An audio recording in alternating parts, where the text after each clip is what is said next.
The correct answer is no. No, they should not take away fan games.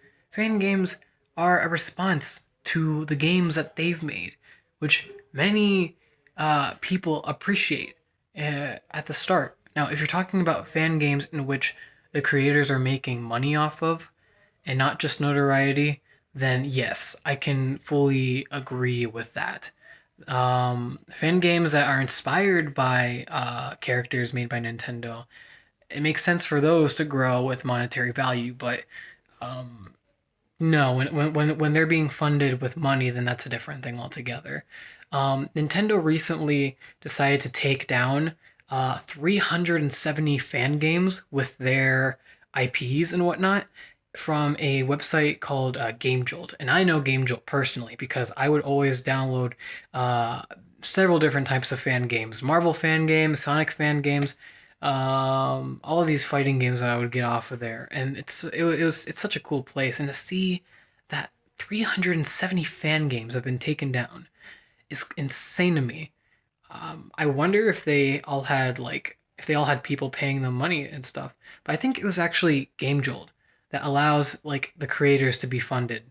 And Nintendo decided that now was the time, and without any warning of any kind, they decided to remove these games from the site.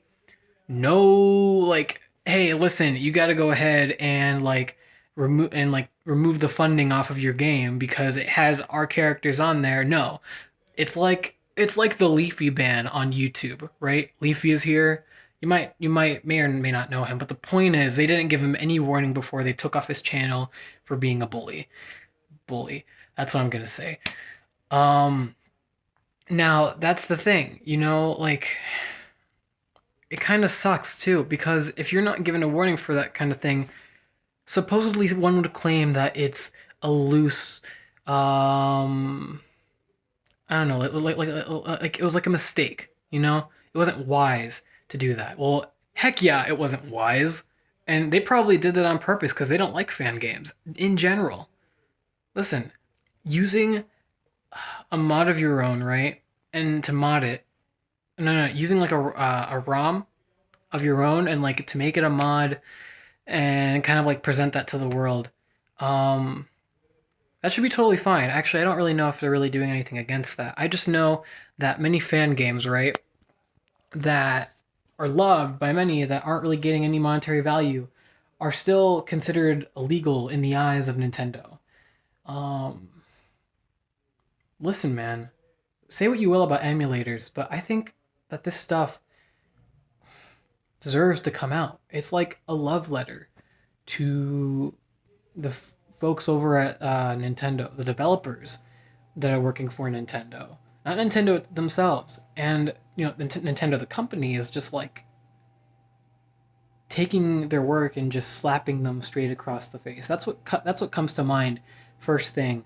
But what do you think? Apparently, this was one of the worst takedowns in the world, right? Like in Nintendo's history, like it's one of their worst DMCA takedowns. But we'll have to see how far this goes, man.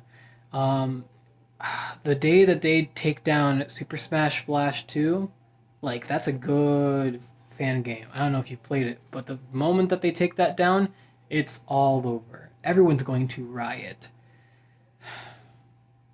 It's a crazy day for fan games this year, man.